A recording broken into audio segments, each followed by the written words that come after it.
morning, guys. I am currently getting ready for work and I am exhausted. There was a giant spider in my room last night. It was right above my door frame, so it essentially held me hostage in my room. I had to call my mom to come help me get it, and when she tried to like fling it off the door frame, it like disappeared. I don't know what happened to it. It just vanished. So part of me was thinking I was just making the whole thing up, but she saw it too, so I couldn't have just imagined it all. But the problem was it was like 11 o'clock at night, so I had to go to bed so that I could be up early, and I couldn't sleep because the whole time I was like, there's a spider running loose in my room and I don't know what happened to it or where it's at, and I'm about to close my eyes and go to bed. I'm essentially defenseless while I'm sleeping. So I was kind of like tossing and turning all night long, but I did manage to still wake up at about like 6:37 this morning. Anyways, like I said, I'm getting ready for work, and then after work I think I'm gonna stop by Barnes & Noble and see if they have any cute journals, because I am down to my last 5 pages and I am actually pretty proud of myself that I was consistent with journaling. I think last year was very hit or miss, but this year I was just writing every day. My pen was to paper and I was feeling good. I really enjoyed journaling. I just didn't do it as often as I wanted to in the past, and so I'm glad that at least that's something that I have, decided to dedicate myself to this year. It's been very rewarding and my mind has been more clear. I'm not going to say that I have been more positive or optimistic or less like anxious and depressed, but I've definitely been able to work through things much better. But I just thought as a reward I would buy myself a little bit of a nicer quality journal just so it would motivate me to keep going and to show that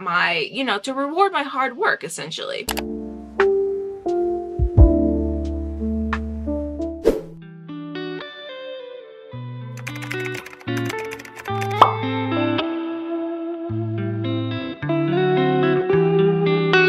Thinking about getting a pink one. I really like this one, but look at this one. It's cat box and it's like monochrome. It's cute.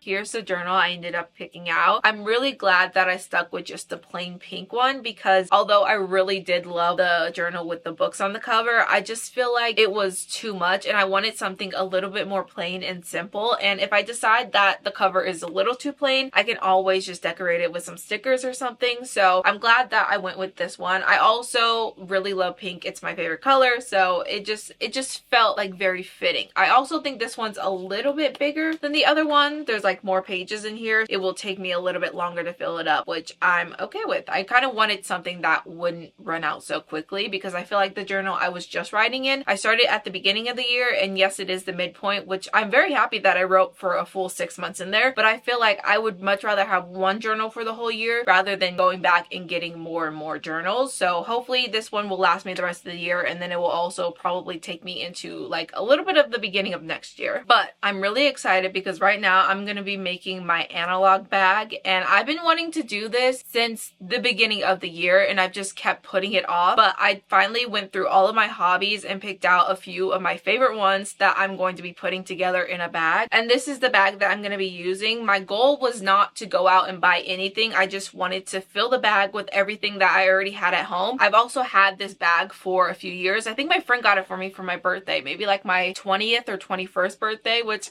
I feel so old, guys. I'm turning 24 in like 2 months, but that's besides the point. But I wanted to fill this up. It's just a little tote bag. It's not very big, so it can only hold a few things, but I think that's good because I think if I had too many hobbies, I'm gonna feel overwhelmed and not want to reach for the bag. But my goal is to reach for everything in the bag. So I'm gonna stop talking and we are going to fill up this analog bag.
Here is the finished bag. It is definitely more full than I thought it would be. I think I may have overdone it, but I'm okay with that. I did end up having to take out some things. For example, I took out all of my beads and jewelry making things because this is a hobby that I love, but I don't do it as often. I think it is more so a hobby I do mostly in the summer. Even then, I don't do it as much. So I think I was okay with taking out all of my beads because I needed more space for the things that I know I'm actually going to do. For example, I want to get back into crocheting, and crocheting is something that I really enjoy. I love making myself something. I was in the process of making myself a bucket hat. I started it probably in March and then I gave up on it. Well, I didn't necessarily give up on it. I just kind of forgot about it and got too busy, so I never finished it. So I put that in here because I for sure want to finish it for summer. I also did some more little activity books like coloring and my Sudoku. I have my junk journal because I have been loving that as a hobby lately. I think that has been my top hobby of the year. But the whole point of me making an analog bag was because I want to stop scrolling. I feel like whenever I'm busy and I'm working and I'm doing just a lot of things in my life, I tend to be a little bit overwhelmed. And then when I'm overwhelmed, I don't want to do anything that is high energy. I only want to do things that require as little brain power as possible. So I feel like I naturally gravitate towards scrolling because my phone is easy access and I don't have to think about what I'm looking at. It's very mindless. So I know all of these hobbies that I put in here are things that I really enjoy doing that are going to make me feel fulfilled and are much better things to do with my time.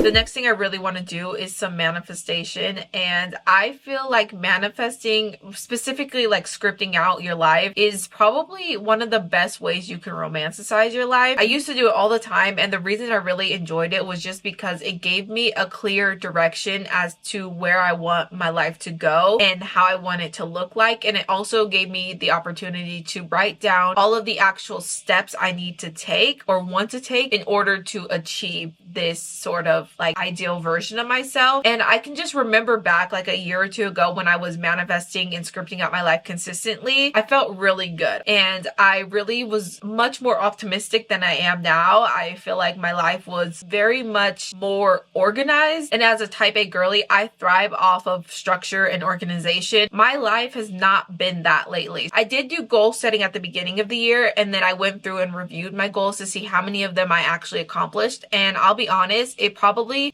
was like 2 or 3 goals out of a list of 20, which is okay because I feel like a lot of those goals aren't even the type of person that I am anymore. I've decided that I really want to focus on toning down my goals and getting more detailed with them so that I know what it is that I actually want to achieve. And while I do some scripting, I'm going to be scrolling through my 2026 vision board that I made on Pinterest. I just think that will be a great little like reminder of everything that I want to achieve. I might even add a few more pins because I know some of them a bit outdated. There are definitely things that I wanted at the beginning of the year, but here we are 6 months later and I no longer want them, which is okay. That means that I'm growing, and we love growth over here, okay? But for sure, I want to just kind of plan out the next 6 months of my life, I guess.